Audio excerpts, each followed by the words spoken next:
Buen día, mi nombre es Stephanie Goldberg y apoyo al equipo de Turnitin en América Latina con coordinación de eventos y seré su moderadora el día de hoy. Bienvenidos al webinar ¿Qué es el plagio y por qué es un problema de ética en las publicaciones? Ahora bien, permítanme presentarles a nuestra panelista invitada, Vivienne Bachelet. Bienvenida, gracias por estar aquí con nosotros el día de hoy. Hola, mucho gusto, muy contenta. Para comenzar nuestro webinar, me gustaría presentarles nuestra agenda del día de hoy. Comenzaremos con la introducción de nuestra panelista, para continuar con las metas de la sesión, daremos paso al contenido y concluiremos con una serie de preguntas y respuestas. Vivian C. Bachelet es médico cirujano y magíster en epidemiología clínica. Es miembro del Consejo COPE, Committee on Publication Ethics, desde 2016, además de ser profesora asociada de la Universidad de Santiago de Chile e investigadora en salud de MedWave Studios. Vivian es fundadora y editora jefe de MedWave, revista médica general revisada por pares, indexada y de alcance internacional. También es miembro de WAME, World Association of Medical Editors. Ahora bien, hablemos sobre las metas de la sesión. El día de hoy, Vivian realizará una revisión acerca del plagio desde su experiencia como editora e integrante del Consejo de COPE. Abordará la necesidad de que todos se hagan cargo del problema del plagio, lo que incluye a académicos, estudiantes, investigadores y editores. Ahora, antes de compartirle el micrófono a nuestra panelista, nos gustaría saber un poco sobre ustedes. Vamos a iniciar un breve sondeo. Les pido si pudieran tomar un poco de su tiempo para responder a la siguiente pregunta. ¿De qué país se enlaza al seminario virtual? ¿Colombia, Chile, México, Perú u otro?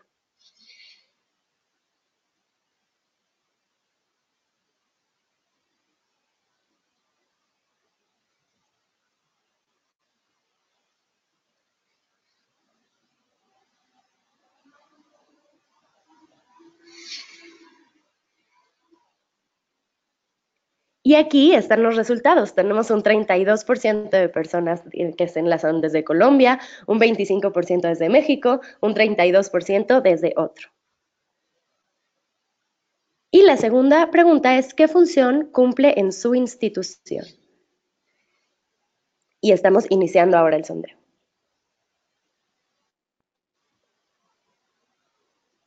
Administración, docencia, tecnología e informática, editorial o investigación u otro.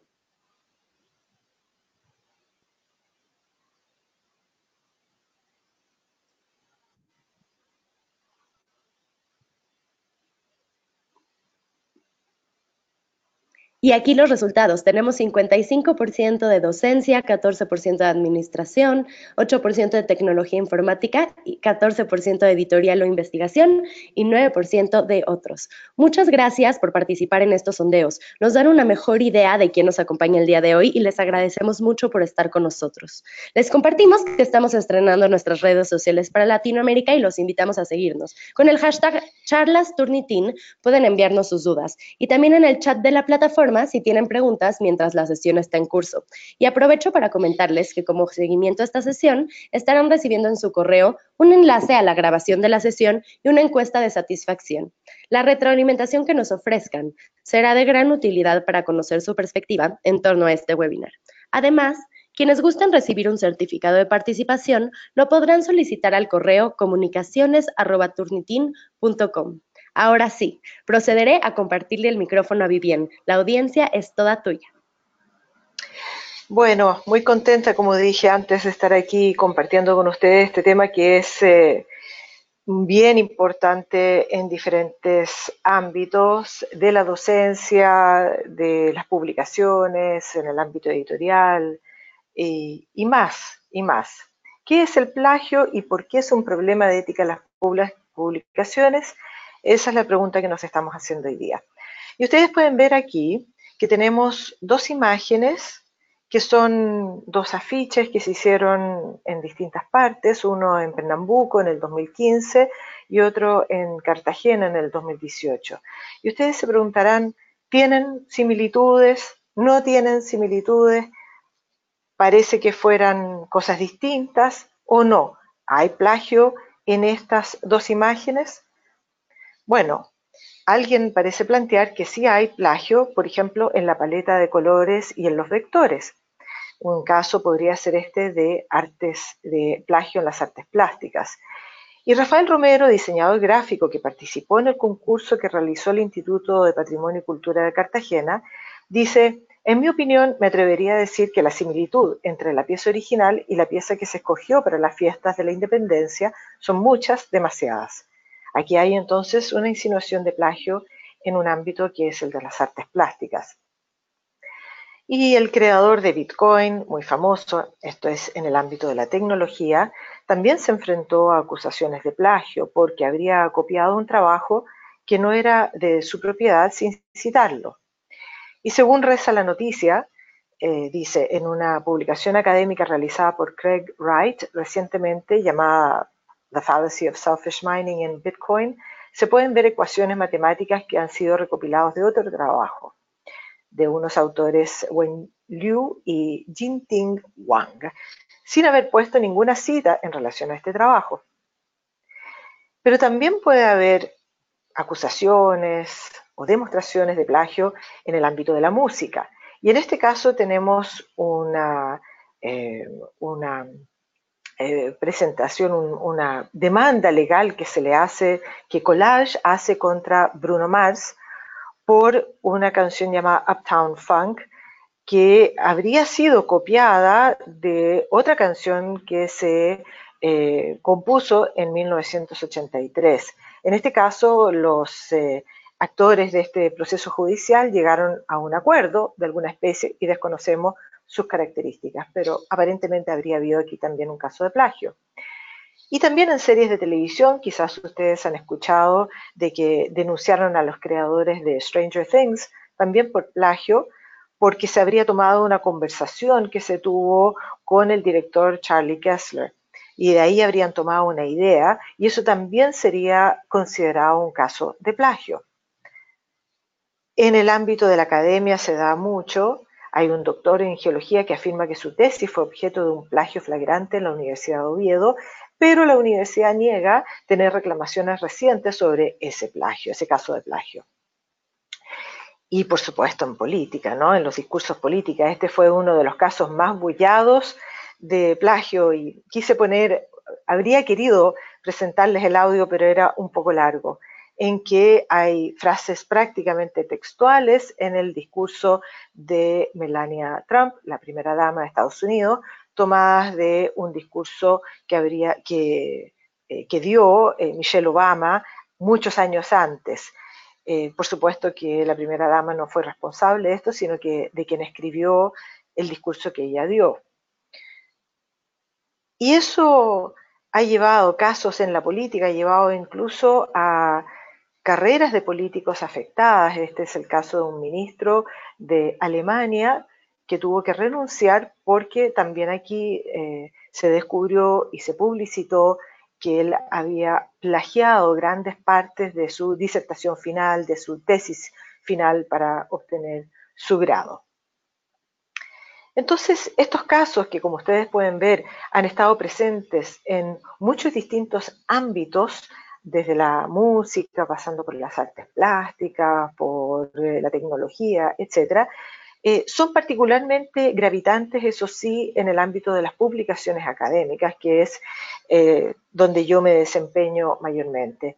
Y este es un artículo editorial publicado por una revista muy prestigiosa, Herrick se llama, en que hablan específicamente, publicado ahora, muy recientemente en el 2018, se hacen cargo del hecho de que ellos, al haber aplicado sistemáticamente una tecnología para detectar plagio en los manuscritos que le han llegado a su revista en el año anterior, vale decir en el 2017, encontraron al menos 3 casos de artículo entero plagiado. Entonces ellos dicen, aquí tenemos que nosotros mandar la alerta a nuestros lectores, a nuestros autores y decirles que esto no es aceptable. Entonces han tenido que pronunciarse incluso con un artículo editorial. Bueno, pero ¿qué es el plagio? ¿No? En este caso es alguien que presenta, no sé si ustedes ven una imagen que me sale a mí de de notificación, espero que no, que estoy en mi computadora aquí. Entonces, ¿qué es el plagio? Alguien que presenta el trabajo de otra persona como si fuera propio, sin reconocer el autor y sin referenciar. Y no es necesario que esté publicado para que sea efectivamente plagio. También se pueden plagiar ideas, palabras, datos, imágenes.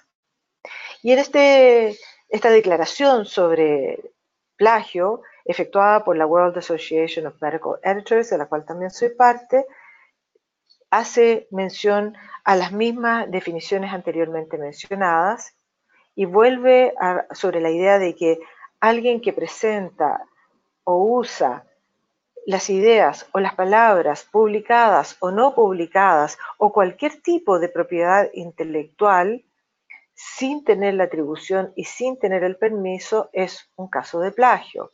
O sea, alguien que presenta el trabajo de otra persona como si fuera propio sin reconocer el autor ni referenciar.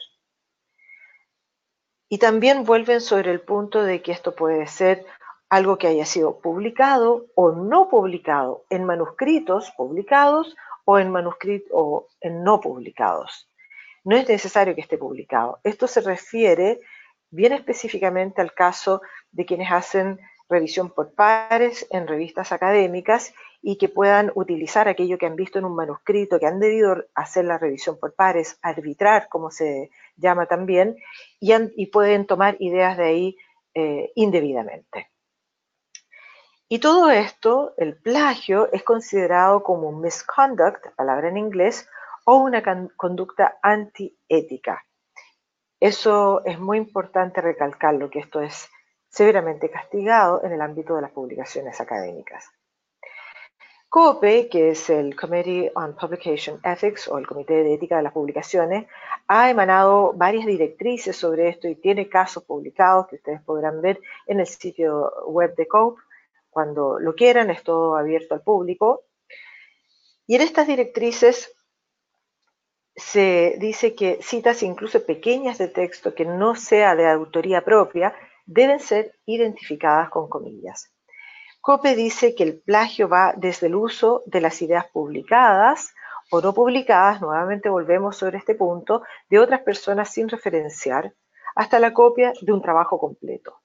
Pero no debe ser confundido con publicación redundante o también llamada autoplagio, cuando uno vuelve a republicar algo propio, cuando hay infracción a derechos de autor, vale decir, utilización de material protegido legalmente, o cuando hay disputas de autoría en que los autores en disputa tienen un nexo con la investigación o con el manuscrito.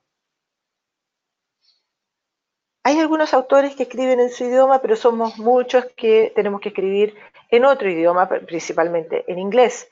Entonces, ¿es aceptable el plagio cuando uno está escribiendo en un idioma que no es propio? Nunca se debe aceptar el plagio. Sin embargo, los editores pueden ser más comprensivos cuando los autores no están escribiendo en su idioma nativo. Muchas veces usan formas gramaticales o pedazos de frases que han sido publicados en otros manuscritos porque están bien escritos y describen bien la idea de lo que ellos quieren decir. Entonces, en estos casos, los editores pueden educar y dar segundas oportunidades a los autores, enviando de vuelta, pidiendo que corrijan y que rectifiquen. ¿Cuánto es lo que se ha plagiado? Eso también es una pregunta que uno se hace. Algunas frases pueden ser idénticas a otras ya publicadas por casualidad. Pero no es aceptable cuando se copian párrafos completos o frases completas. O cuando se utilizan porciones de texto original de otros o una imagen sin referenciarla. Eso también puede ser entendido como una brecha a la ética. El plagio entonces es grave cuando existe la intención, el dolo de engañar, cuando se incluyen los datos primarios de otros investigadores además del texto, cuando se dice que el trabajo es propio, no siéndolo, cuando se copia gran cantidad de partes de otro trabajo, cuando se copia un trabajo completo, cuando se traduce el trabajo a otro idioma. Y en este caso yo puedo decir que a mí me ha tocado como editora recibir un caso que fue bastante notable para nosotros, bastante complejo, porque estábamos a punto de publicar en la revista Medwave un trabajo de investigación y solamente porque yo pedí que se revisara el resumen, el abstract de este reporte de los resultados de una investigación biomédica, porque me parecía que estaba incompleto, es que pudimos entonces encontrar un resumen idéntico en PubMed en inglés, y a partir de eso nos dimos cuenta, detuvimos la prensa, por supuesto, nos conseguimos el artículo, el full text de los autores originales, que eran austríacos. Este otro trabajo nos había sido mandado en español de un autor de la región, y pudimos ver que el trabajo entero había sido plagiado, traduciéndolo al español. ¿Y por qué hace daño el plagio? Porque no reconoce el esfuerzo original del autor y de su institución, porque el que incurre en plagio se lleva un estatus y autoridad que no merece, porque impide que las ideas sean trazadas a su origen. Pero mayormente, por lo menos en mi opinión, lo más importante es porque induce a flojera intelectual.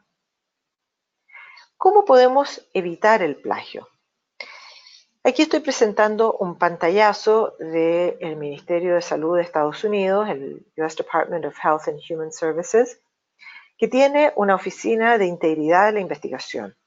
Estas oficinas también existen en muchas universidades del primer mundo, no en todas, pero en muchas.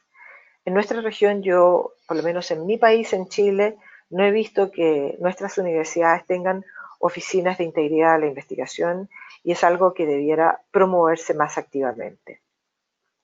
Y en este caso, ellos publican 28 directrices, un resumen, para evitar el plagio. Ellos a su vez dicen que esto ha sido tomado de un texto que se llama Avoiding Plagiarism, Self-Plagiarism and Other Questionable Writing Practices, cuyo autor es Miguel Roig. Y nosotros vamos a hacer un pequeño resumen de algunas de estas sugerencias porque me parece que son interesantes. Lo primero es siempre reconocer las contribuciones de otros al propio trabajo. Siempre hay que referenciar. Y para esto existen tantas herramientas que son útiles de incorporar en nuestro trabajo, como los gestores bibliográficos o los referenciadores. Debiéramos siempre tener todo aquello que leemos incorporado en un gestor bibliográfico para que nos sea fácil que cuando estamos escribiendo podamos nosotros insertar la referencia correspondiente. Y esto aplica no solo a estudiantes o a profesionales o a investigadores, académicos, sino que también debiera ser herramientas utilizadas en alumnos que están en pregrado, y podría incluso trasladarse al ámbito de la educación general. Los estudiantes que están en sus últimos niveles de educación media, por ejemplo, también podrían usar referenciadores bibliográficos que son por lo demás gratuitos. Cuando usamos citas textuales, estas deben ir entre comillas y además agregar la referencia. No basta con solo poner entre comillas, sino que también tenemos que poner la citación completa. Cuando resumimos el trabajo de otros, debemos usar nuestras propias palabras. Y aquí nosotros, por lo menos yo como editora, hemos tenido, y el equipo de editores que tenemos a cargo la revista, muchas veces nos encontramos con autores que nos mandan manuscritos donde están haciendo, por ejemplo, una revisión de la literatura, y en vez de hacer un resumen con sus propias palabras de lo que los otros están diciendo, toman párrafos o frases textuales y colocan la referencia. Citan correctamente, pero lo citan textual. Y eso no es una práctica aceptable. Debemos usar nuestras propias palabras. Cuando parafraseamos, tenemos que usar palabras nuestras y nuestro estilo sintáctico. Cada uno de nosotros tiene una forma única, especial de escribir. Y eso es lo que nosotros debemos poner al servicio de nuestro escrito, de nuestro ensayo, de nuestro manuscrito. Si usamos ideas de otros, las podemos parafrasear, las podemos resumir, pero siempre vamos a usar nuestras propias palabras y nuestro estilo sintáctico y vamos a citar y referenciar. Entonces, nuevamente, resumiendo, cuando hacemos resúmenes o cuando parafraseamos, identificamos siempre claramente la fuente de nuestra información. Y las ideas de otros, aun cuando estén resumidas o parafraseadas, deben ser transmitidas con exactitud. No podemos hacer interpretaciones que puedan eventualmente tergiversar ideas que nosotros estamos citando.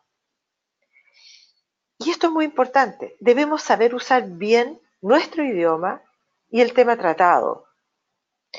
Idealmente nosotros debiéramos escribir en nuestro idioma nativo. Eventualmente, si necesitamos publicar en inglés, lo podemos hacer traducir por gente experta que sepa hacer traducciones buenas y después volver a revisarlo. Pero también tenemos que manejar y dominar el tema tratado. Pero también debemos usar citas para referenciar conceptos o hechos que sean de común conocimiento. A veces partimos un ensayo diciendo, se sabe que tal y cual cosa. Bueno, ese se sabe, hay que tratar de hacer un esfuerzo por ver quién lo supo primero, quién lo repitió después y cómo esto está circulando en el ámbito de la discusión pública, académica. Luego los autores no deberían reutilizar sus propios textos ya publicados. No deberían. Hay algunas excepciones a esto y tienen calificaciones bastante estrictas.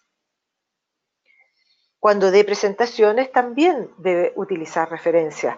No sé si ustedes se dieron cuenta cuando yo empecé esta presentación que todas las noticias que yo tomé estaban con una referencia colocada al fondo de la diapositiva para que cualquiera que después pueda tener acceso a mi PowerPoint pueda ir y ver la fuente original de donde yo tomé la noticia. Siempre hay que tener precaución con restricciones legales y en este caso, incluso cuando una imagen, fotografía, gráfico, ilustración haya sido publicado en una revista, en un manuscrito de nuestra autoría, pero la revista tiene condiciones legales establecidas, nosotros debemos ponernos en contacto con la casa editorial y solicitar autorización para reutilizar incluso algo que es nuestro. Y a veces vamos a tener que incluso pagar un honorario por poder utilizar algo que es nuestro. En consecuencia, cuando los académicos manden sus manuscritos, tengan cuidado qué es lo que están entregando a las casas editoriales y que quieren volver a utilizar, ¿no es cierto?, algunos recursos que tienen incorporados en los manuscritos. Y por último, chequee y doble chequee las referencias incluidas en su trabajo. Asegúrese que estas están colocadas en el lugar donde tienen que estar.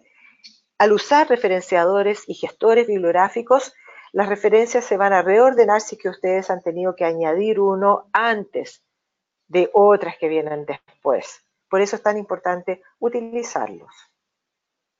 ¿Cómo detectamos el plagio?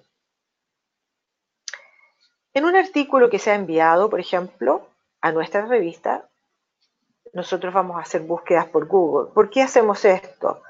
Porque sabemos que en el español, o pensamos, o quizás nos equivocamos, pero pensamos que en el español es más fácil detectar por Google si es que esto ha sido publicado previamente y dónde, que usando algunos recursos, algunos software que existen, como por ejemplo Crossref, que mayormente tiene en su base de datos eh, artículos y recursos publicados en inglés.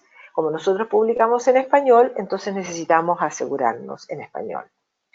Podemos usar software específico para detectar plagio, Turnitin es eso, y tiene una base de datos con una importante cantidad de texto en español. O podemos hacer búsquedas en bases de datos académicas como Medline, PubMed o Web of Science, que pueden mostrar artículos similares con las mismas palabras en el título o similares palabras clave. Esto sobre todo es una buena práctica para los que van a arbitrar manuscritos, para los que son pares revisores. Dado que la casa editorial o la revista debiera hacerse cargo de hacer esta revisión de plagio sistemática de todos los artículos, sin embargo, los revisores también deberían incluir una revisión propia basada en palabras claves para que se pueda ver si es que hay una reutilización de ideas y parafraseos que puedan no ser detectados por los software y que debieran ser referenciados, o bien que están indicando que existe dolo en efectivamente copiar. Y las limitaciones de los software son varias. A veces cuando uno corre el texto por un software pueden salir importantes porcentajes de coincidencia, y esto puede ser, como dicen en inglés, misleading, o sea, inducir a error. Por lo tanto, los editores o los profesores deben comparar cuidadosamente antes de concluir que hay plagio. También hay que considerar si el texto que coincide es efectivamente original o no, o si es un texto también que está disponible en el dominio público, aún así debiera ser referenciado, dónde se encuentra el texto que el software detectó como copia textual, porque si está en las referencias, entonces no lo debemos considerar.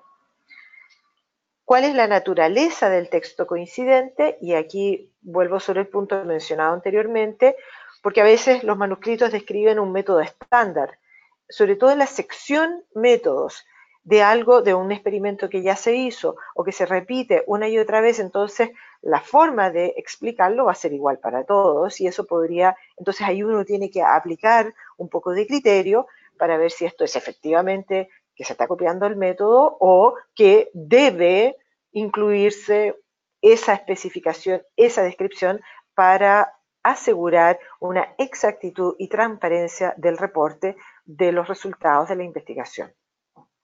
Y también ver si la fuente del texto coincidente es propio o de otros autores. A veces los software tienen dificultades de detectar traducciones y a veces no cubren figuras o tablas, por lo tanto también tenemos que tener ojo con eso. En COPE nosotros nos hemos visto a muchos casos de plagio de figuras y de fotografías en ciencias básicas, por ejemplo, y eso los software a veces no los van a encontrar. En COPE tenemos una serie de directrices que hablan acerca de las publicaciones redundantes o duplicadas. Por ejemplo, este es un material que espero que se les entregue o se les haya entregado. Esto está disponible públicamente en nuestra página web. En este caso, y está en español como se puede apreciar, ¿qué hacer si se sospecha que una publicación es redundante o duplicada? Esta directriz va específicamente dirigida a cuando se recibe un manuscrito, vale decir, algo aún no publicado. Y nos dice cuáles son las secuencias de conductas que debe tener el revisor o el editor en este caso. En este caso el revisor informa al editor que existe la publicación redundante y el editor se tiene que hacer cargo. Este es el caso de sospecha de una publicación redundante o duplicada en un artículo ya publicado. Y en este caso no es el revisor, sino que es un lector que informa al editor de la publicación redundante. Y a continuación vienen todos los pasos que tiene que seguir el editor para hacerse cargo y resolver el caso. ¿Y qué hacer? Esta es otra directriz si se sospecha que hay plagio en un manuscrito recibido. Aquí nuevamente el par revisor informa al editor de la sospecha de plagio, el editor agradece, dice que va a investigar y tiene que hacer la comprobación de la extensión del material copiado en base también a lo que mencionamos anteriormente. Idealmente, este tipo de situaciones no debieran ser detectados por el revisor, dado que se tendría que haber detectado previamente por la oficina de editorial antes de enviar el manuscrito a revisión por pares. Y posteriormente en el algoritmo, según sigue abajo, el editor tiene que contactarse con el autor tiene que dar explicaciones adecuadas. Si el editor no queda conforme con las explicaciones adecuadas, va a tener que tomar contacto entonces con la institución de pertenencia, de filiación del autor, lo cual es bien complicado, es bien complejo, por decirlo así. Y cuando hay un artículo publicado que tenga sospecha de plagio, también aquí el lector informa al editor, se agradece, se hace toda la comprobación que hay que hacer y en el caso que se llegue a detectar la existencia de plagio y según su cuantía, se puede llegar a hacer una corrección si es que el plagio es, digamos, no había dolo en el plagio y era muy limitado, una corrección, lo que se llama una fe de rata también, o se tiene que hacer una nota de reserva si es que la preocupación existente es mayor y si es que el caso ha sido comunicado a la institución de pertenencia del autor o de los autores y la institución está haciendo una investigación que aún no concluye con un resultado, con un veredicto, entonces en ese caso las revistas van a publicar una nota de reserva en el intertanto diciendo este artículo tiene una complicación, que es esta, la institución está haciendo la investigación correspondiente y hasta que no tengamos los resultados de esa investigación no vamos a tomar una decisión definitiva sobre el manuscrito. Y cuando se toma la decisión definitiva, puede ser incluso la retracción del artículo, que es el último paso y el más grave. Y aquí les voy a presentar, y con esto voy a concluir mi presentación, les voy a mostrar, les voy a contar el caso, este es un caso de plagio, un caso que tenemos publicado dentro de la base de datos de casos de COPE, en un artículo publicado, plagio en un artículo publicado. Un lector se puso en contacto con el editor de la revista A sobre la reciente publicación de un artículo de revisión. El lector afirma que el artículo fue plagiado de un artículo anterior publicado en una revista diferente. El editor de la revista A investigó y encontró la copia literal del texto del artículo previamente publicado y determinó que había plagio. La editora siguió las reglas COPE sobre el plagio en un artículo publicado, que les mostré anteriormente, y se contactó con el autor acerca de sus conclusiones y solicitó una respuesta escrita a la acusación de plagio. El autor no proporcionó una explicación satisfactoria, alegando ignorancia del problema.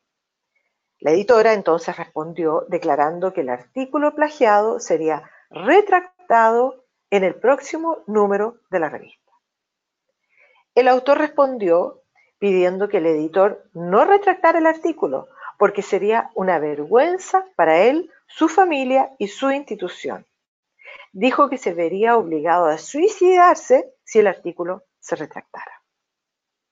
¿Qué harían ustedes?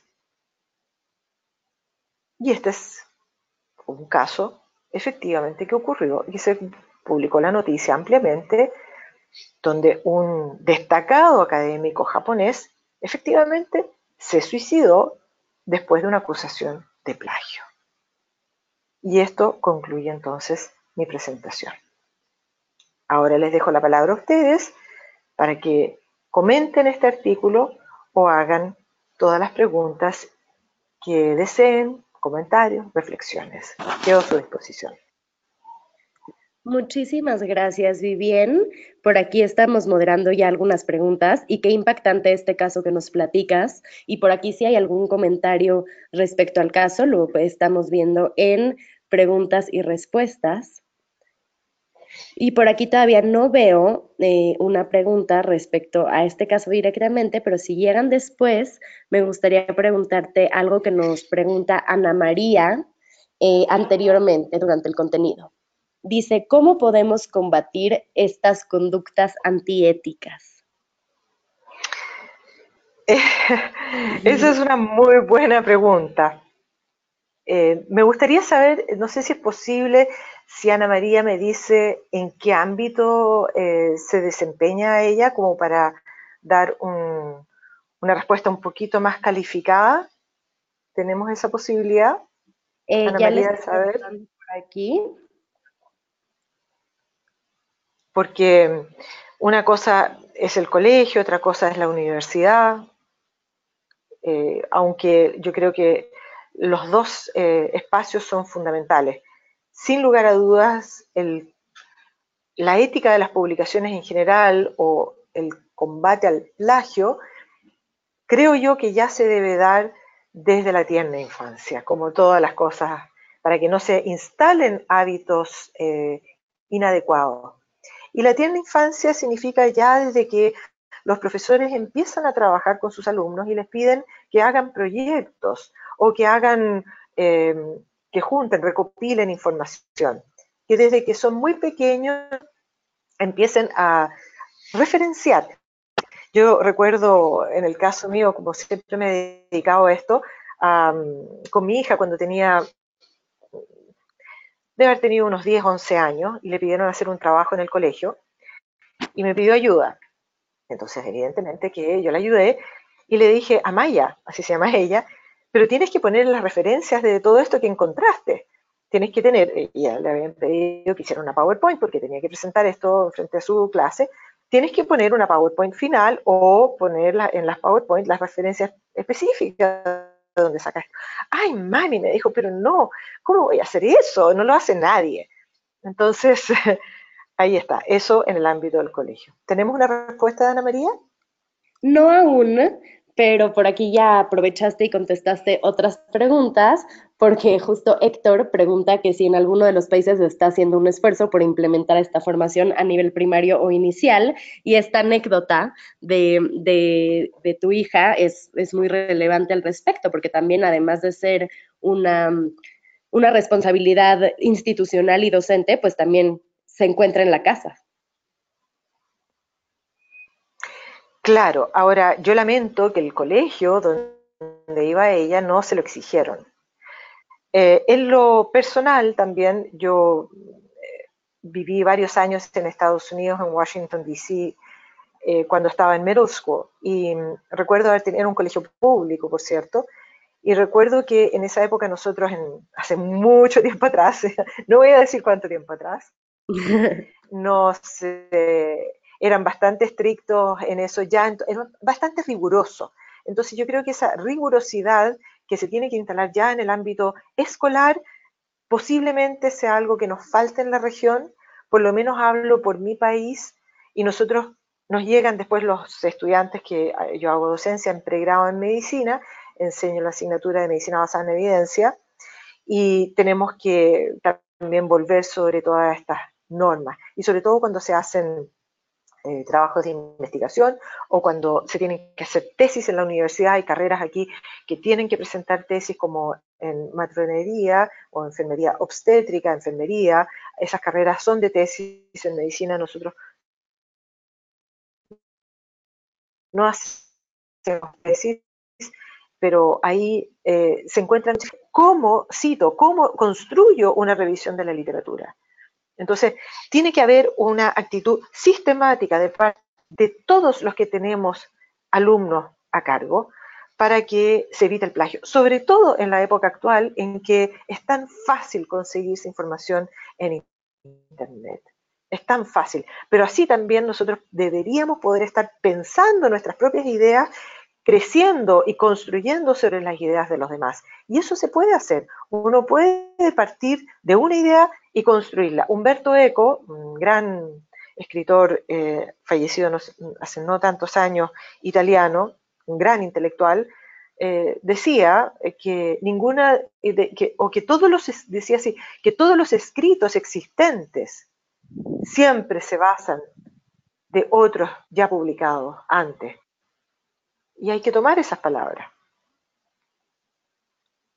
Claro, definitivamente. Y por aquí tenemos muchas preguntas acerca de ¿qué tanto es plagio? ¿Cuánto es lo máximo que se puede citar de otro autor? ¿Cuánto es lo máximo que se puede parafrasear? ¿Cuáles son los castigos frente a la evidencia de plagio? Y podemos empezar, si tú sabes o conoces o a nivel editorial, ¿tú cuánto es lo máximo que aceptas de citación o paráfrasis de otros autores en un trabajo? Claro, esa es una buena pregunta. Uno, descartando las referencias, ¿ok? Descartando, porque eso no debe ser parte del conteo, del porcentaje, eh, descartando que existan partes en tablas que deban ser citas literales, descartando las citas literales correctamente presentadas, descartando, o más bien yo dejaría incluyendo secciones de métodos, se dice un 10%, 10-15%. Pero cómo está distribuido ese 10-15% también es algo que nos tenemos que nos tenemos que poner a revisar. Porque una cosa es que el software, y yo no, nosotros en mi revista no usamos software, por lo tanto yo no tengo la experiencia directa, pero el software puede hacer un resumen de todos los puntos idénticos que encontró, pero estos pueden ser puntos que están en distintas frases. ¿Ya? Entonces eso no cuenta.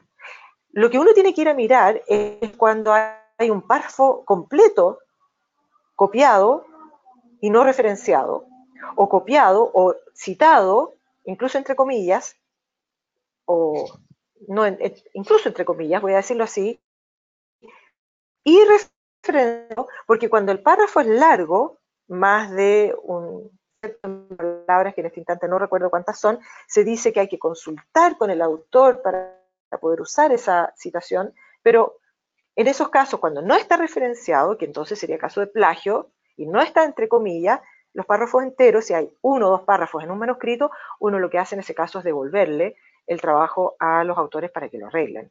Si es que no hay nada más que se encuentre. El problema es cuando nos encontramos con varios párrafos textuales en la sección introducción, que generalmente es la presentación del problema y la importancia del problema, y en la discusión, que es cuando se está comentando trabajos de otros y nuestros resultados a la luz de los trabajos de otros. Qué interesante. Por aquí, María Concepción pregunta que ella tiene, bueno, comenta que ella tiene un libro publicado y dice que le había surgido el conflicto de usar sus ejercicios o ejemplos en su clase, porque le quedó claro que ella cedió los derechos a la editorial. ¿Qué opinarías al respecto de este caso, Vivian? En su clase, yo los usaría. Yo los usaría, aun cuando ella haya cedido los derechos, porque no es una republicación. Ahora, yo no soy abogado en esto, yo soy médico, ¿ah? pero, eh, pero sí, sí entiendo que existe una distinción cuando uno es autor y es el trabajo de uno, cuando existen productos derivados. O sea, si yo voy a utilizar, por ejemplo, los ejercicios que tengo publicado con una casa editorial y luego voy a producir otro libro con otra casa editorial y quiero reutilizar los mismos ejercicios porque digo que son míos, eso no lo puedo hacer. Pero porque es el mismo producto, libro contra libro. Pero si yo estoy haciendo clases presenciales con mis alumnos y son mis ejercicios, yo los tengo que poder usar, porque es un producto derivado, es otro producto. Eso es lo que yo entiendo, yo los usaría. Si uno quiere ser correcto en esto, citar el libro, poner una notita abajo, ¿no es cierto?, en alguna parte donde se pueda, que esto está tomado de este libro. Muchas gracias, Vivian. Y justamente aquí nos preguntan cómo ayudar a los autores a evitar este tan comentado autoplagio. A los autores en publicaciones académicas necesitamos nosotros hacer mucha más educación a los académicos. Necesitamos trabajar en las universidades con los académicos y con los investigadores haciendo capacitación en qué es lo que pueden, cómo lo deben hacer, qué es lo que no pueden hacer, qué es lo que sí pueden hacer, cómo se debe hacer, y utilizando las herramientas tecnológicas como los gestores y los referenciadores bibliográficos. Muchas veces se pasan se pasan las referencias, no se utilizan, no se incorporan las referencias, no se ponen las citas adecuadamente porque los académicos no están usando gestores bibliográficos, que facilitan muchísimo la vida, quiero decir. Entonces, nosotros deberíamos trabajar en la academia con los investigadores, y los editores tenemos que ser muy claros en las instrucciones a los autores en cuál es nuestra postura de ética de las publicaciones. ¿Qué vamos a hacer en el caso de plagio? ¿Cómo controlamos el plagio? Los autores deben leer las instrucciones a los autores de la revista donde quieren mandar su manuscrito, porque ocurre demasiado frecuentemente que los autores mandan el manuscrito, lo preparan para una revista, lo preparan nomás, lo mandan sin leer las instrucciones, este es rechazado, lo mandan a otra revista, no leen las instrucciones. Cada revista tiene su propio formato, sus propias instrucciones, y hay que leérselas todas y ver qué es lo que establecen también en ética de las publicaciones, porque algunas revistas van a ser más exigentes que otras. Los editores debemos todos, si ustedes son editores, debemos todos tratar de ser miembros de COPE, por ejemplo. Eso significa que nosotros nos hacemos cargo de la ética de las publicaciones en nuestras propias revistas. Y hablando de estas publicaciones y de cómo es tan claro saber cuáles son las reglas, ¿considerarías que es importante un comité de integridad para regular estas malas prácticas, pero en el ámbito académico dentro de las universidades? Por supuesto, yo diría que es el desafío siguiente que tenemos en la región, como les decía al principio, establecer, o más bien durante la presentación, eh, establecer oficinas de integridad de la investigación en nuestras universidades. Yo diría que es el desafío de los próximos 5 años, qué duda cabe. No sé si me permite, Turnitin, pasar un pequeño aviso de COPE, que es sin fines de lucro en todo caso, como ustedes saben. Vamos a tener un seminario en Chile el 2 de octubre en la Universidad de Santiago de Chile, la USACH, que es mi universidad, y vamos a tener el primer seminario oficial de COPE para la región, y uno de los paneles va a estar dedicado justamente a la importancia de las oficinas de integridad de la investigación en las universidades. Y yo en lo personal tengo una opinión respecto de nuestro propio, y lo he discutido con los otros miembros de COPE, no en gran profundidad, pero ya habrá ocasión para hacerlo. eh, el algoritmo que tenemos en COPE, la directriz de COPE, dice que los editores deben ponerse en contacto con las instituciones y por lo tanto con las vicerrectorías de investigación de las universidades cuando existe una acusación de plagio contra un autor o un grupo de autores. Y esa universidad tiene que hacer un sumario interno, una investigación interna, para ver efectivamente qué pasó y eventualmente sancionar al investigador. Pero claramente existe un conflicto de intereses en este caso, porque la universidad lo que le interesa es que el académico publique. Entonces, si lo investiga, y si esa publicación, que va a salir a nombre de esa universidad, se retracta, es entonces una mancha también para la propia institución. Entonces, ¿cómo podemos circunvalar este problema? Probablemente teniendo robustas oficinas de integridad de la investigación instaladas dentro de la academia y que puedan conducir las revisiones internas que sea necesario hacer con autonomía, pero también de generar robustos procesos de capacitación y de formación de nuestros académicos e investigadores. Definitivamente. Y hablando un poco más hacia la docencia, nos preguntan si se considera ético el dar una oportunidad a estudiantes de pregrado al pasar por una segunda ocasión una investigación, paper o trabajo con un sistema, por ejemplo, Turnitin, con el objeto de corregir errores. Sí, depende, como dicen los estadísticos, depende, ¿ya? Y por cierto que depende del porcentaje de lo que se ha encontrado.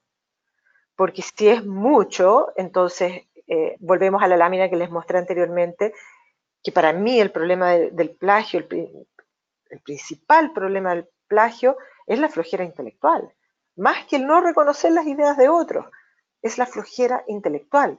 Y eso es algo que nosotros tenemos la responsabilidad de desincentivar en los que somos profesores, académicos, desde la edad más eh, pequeña que podamos, desde que sean más pequeños, y en pregrado ciertamente. Entonces, probablemente la universidad debe tener también un reglamento acerca del plagio y acerca de la ética de los estudiantes. Si no lo tiene, debería tenerlo. Quizás nosotros si pedimos ensayos, por ejemplo, a los alumnos, que es ahí donde más se pueden producir estos elementos de plagio, quizás los profesores deberíamos ser los profesores asociados, los instructores, los académicos deberíamos ser proactivos y junto con las instrucciones de cómo desarrollar el ensayo deberíamos decirle, y recuerde que el artículo tanto del reglamento de nuestra universidad dice que usted no puede plagiar y que el plagio va a ser severamente castigado. Quizás su universidad castiga con la expulsión, porque existen universidades en Estados Unidos que así lo hacen. Quizás su universidad castiga con la nota mínima, pero eso debe estar claro. Y es una forma muy eficaz de desincentivar el plagio. Pues justamente aquí preguntan también mucho sobre la legislación en Latinoamérica respecto al plagio en general y en las entidades de educación superior y se relaciona un poco con lo que nos platicas de las políticas internas que hay que ir labrando y que hay que ejecutar. Yo desconozco, porque no soy abogado, como decía, y tampoco estoy en el ámbito de la política pública respecto de esto. Yo, mi impresión es que Chile no tiene legislación específica respecto al plagio, pero sí tiene respecto a derechos de autor. Eso sí, y todos los países lo tienen. Entonces hay que tener mucho, por ejemplo, bajar las imágenes para elaborar las PowerPoint. En la que yo les presenté, ustedes vieron que yo tenía bastantes figuritas que claramente son tomadas de internet.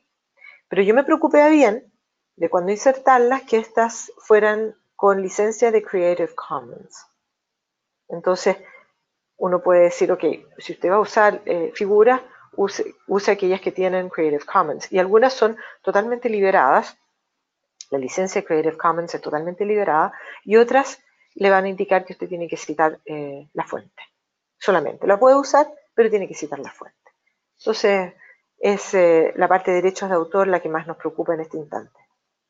Y ahora que hablas de Creative Commons, recibimos una pregunta que dice, ¿cómo influyen las licencias Creative Commons frente a las directrices de antiplagio? Eh, la, la reproducción de un artículo completo, por ejemplo, en el caso de mi revista, está permitido. La reproducción, por ejemplo, en un blog, pero debe citar su origen, debe citar de dónde se ha tomado el texto. Y eso debe estar destacado y explícito. Hay otras licencias, eso sí, que no permiten hacer esto. O sea, o que no permiten, me voy a rectificar, que no permiten que se modifique el texto. Entonces, o se toma entero, literal, así tal cual, y se dice, esta es una publicación de tal parte, y se republica, por así decirlo, ¿no? Si la licencia Creative Commons así lo permite, se puede hacer. Y nosotros tenemos casos de gente que muchas veces tienen la deferencia de avisarnos que lo van a hacer. Y eso se agradece. Sí, definitivamente. Y pues por aquí nos pregunta también Marisol que cuál crees que sería el rol de los bibliotecarios en esta enseñanza para evitar el plagio. Sé que tampoco eres bibliotecaria, pero por si tienes alguna recomendación para ella. No, claro, o sea, yo trabajo mucho con bibliotecarios, tanto en la universidad como en las investigaciones que hacemos, porque yo hago revisión de la evidencia y trabajamos codo a codo, mano a mano con las bibliotecarias, así que yo creo que ellas y ellos, los bibliotecarios y bibliotecarias, juegan un rol fundamental en justamente acompañar a los académicos cuando los académicos necesitan apoyo en las búsquedas bibliográficas para entregarle no solamente los textos, sino que además entregárselos de una manera que lo puedan utilizar bien, usando, nuevamente vuelvo a decir, los gestores bibliográficos y recordándole a los académicos que tienen que referenciar cómo lo tienen que hacer, enseñándoles sobre las normas que existen en la forma de citar o de referenciar. Existe la norma Vancouver que usa los números, existe la norma APA que usa apellido de primer autor con año, y existen muchísimas otras normas más. Cada revista tiene la suya, generalmente las biomédicas son variantes de la norma de Vancouver. Entonces, acompañar al autor, los académicos, investigadores, deberían, si tienen dudas, mandarle a las bibliotecarias y a los bibliotecarios su texto, su manuscrito, y preguntarle si está bien referenciado, si creen que se puede mejorar. Ellas y ellos deberían poder acompañar a los académicos en este proceso. Y además dar cursos, pequeños cursos, capacitaciones, 1 hora, 2 horas en cómo usar Mendeley, cómo usar Zotero, cómo usar EndNote, cuáles son las distintas normas, cómo se usan las bases de datos, suma y sigue. Papel fundamental. Muchas gracias por estas recomendaciones. Y aprovechando que hablaste del estilo Vancouver, nos preguntan por aquí, en la facultad utilizamos el estilo Vancouver, pero no estamos utilizando las citas textuales entre comillas. ¿Tú sabes si esto es correcto según el estilo o si por aquí algún bibliotecario sabría contestarnos? No se usan, o sea, No se si utilizan uno está comillas. haciendo, no se utilizan comillas si es que uno está parafraseando y resumiendo la idea. Por eso me importó tanto en la lámina de los tips de cómo evitar el plagio cuando uno está redactando, escribiendo. Es muy importante que cuando estamos haciendo una revisión de la literatura y estamos tomando una idea de un artículo que no es nuestro, nosotros no lo tomemos textualmente, ni aun cuando lo pongamos entre comillas, porque eso no es un nivel académico adecuado. Nosotros tenemos que ser capaces de resumir, parafrasear, escribirlo en nuestro idioma original y hacer un buen dominio, o sea, escribirlo con nuestro estilo, con la forma en que nosotros escribimos. Entonces, haciendo todo eso, no se generan problemas y después uno pone la referencia. ¿Dónde pone uno la referencia? Depende. Si toda la frase está referida a aquello, a aquella cita, ¿no es cierto?, a aquel artículo, ponemos la referencia al final. Si en una misma frase estamos tomando ideas de diferentes artículos y diferentes autores, por ejemplo, por comas seguidas, ideas sucesivas que se van presentando, entonces vamos poniendo la citación, la referencia, inmediatamente después de la idea citada, antes que empiece una idea nueva de otro autor. No sé si se entiende. Sí, sí, claro. Y pues me parece que por aquí también comenta Digna que no sabe si Vancouver, pero en algunos manuales puede que la cita se ponga en un párrafo aparte, no necesariamente entre comillas, y eso sería como una respuesta desde nuestra misma audiencia a la misma pregunta. Y pues con esto concluiríamos y te agradecemos mucho, mucho, Vivien, por estar con nosotros y también queremos agradecerles a todos ustedes por estar aquí y a Vivien evidentemente por compartirnos este conocimiento. Los invitamos a seguir la conversación en nuestras redes sociales, @turnitinlatam en Twitter y muchas, muchas gracias por estar con nosotros. Gracias, Vivien. Gracias por Gracias a contestar ustedes. todas estas preguntas. Y Gracias a por todos ustedes. y por todo el contenido que nos compartiste. Muchísimas gracias. Mañana les estaremos enviando un correo con el video a la grabación de la sesión, así como el documento que Vivien les comentó acerca de COPE y del flujo. Entonces, muchísimas gracias por estar con nosotros. Muchas gracias a todos.